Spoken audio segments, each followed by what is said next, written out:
રાજ્યના in charge DGP doctor KLN રાવની મુલાકાત પહેલા કચ્છના ભુજ તાલુકામાં 4 કરોડનો દારૂ ઝડપાયા। પોલીસ બેડામાં હડકંપ મચી ગયો।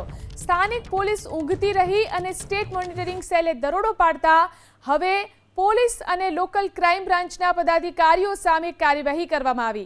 રેન્જ આઈજી ચિરાગ કોરડિયાએ પોલીસ ઇન્સ્પેક્ટર AG પરમાર, ઇન્ચાર્જ PI PSI YS ઝાલાને સસ્પેન્ડ કર્યા। डी स्टाफना ASI Mahendrasinh Jadeja, ASI Mahipalsinh Narendrasinh, beat जमादार हेड कोन्स्टेबल नीलेश पुन्माभाई पण सस्पेन्ड करवामां आव्या, ज्यारे अन्य हेड कोन्स्टेबलोनी हेड क्वार्टरमां बदली कराई। लोकल क्राइम ब्रांचना PI AM मकवाणा अने PSI जादवने લીવ રિઝર્વમાં મોકલી દેવાયા।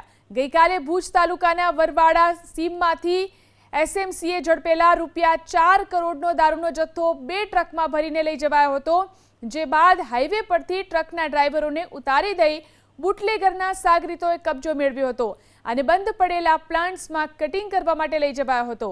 જો કે SMCની ટીમ બુટલેગરોની નજર ચૂકવી સ્થળ પર પહોંચી બંધ પડેલા પ્લાન્ટ ઉપર દરોડો પાડી આરોપી જસરામ જગા ભરવાડને દબોચી તેની પૂછપરછ કરતા દારૂનો જથ્થો નવજોત ઉર્ફે નવગણ રાજગોર, અનોપસિંહ અભેદસિંહ રાઠોડ અને દેવેન્દ્ર ઉર્ફે દેવો ખોડીદાસ કાપડીએ ભાગીદારીમાં મંગાવેલો હોવાનો ઘટસ્ફોટ થયો। SMCની ટીમે 2 આરોપીની ધરપકડ કરી, જ્યારે કે 3 લિસ્ટેડ બુટલેગર સહિત 23 આરોપી ફરાર છે। તો મોટી માત્રામાં દારૂનો જથ્થો જપ્ત કરવામાં આવ્યો। ત્યારબાદ પોલીસ બેડામાં હડકંપ મચી ગયો। કાર્યવાહી કરવામાં આવી છે। અનેક પોલીસ કર્મચારીઓની બદલી કરવામાં આવી। તો જે રીતે મોટી માત્રામાં દારૂનો જથ્થો જપ્ત કરવામાં આવ્યો હતો, ત્યારબાદ પોલીસ બેડામાં મોટા પાયે બદલી કરવામાં આવી। પોલીસની મૂવમેન્ટ માટે આરોપીઓ હાઈવે ઉપર પેટ્રોલિંગ કરતા હતા।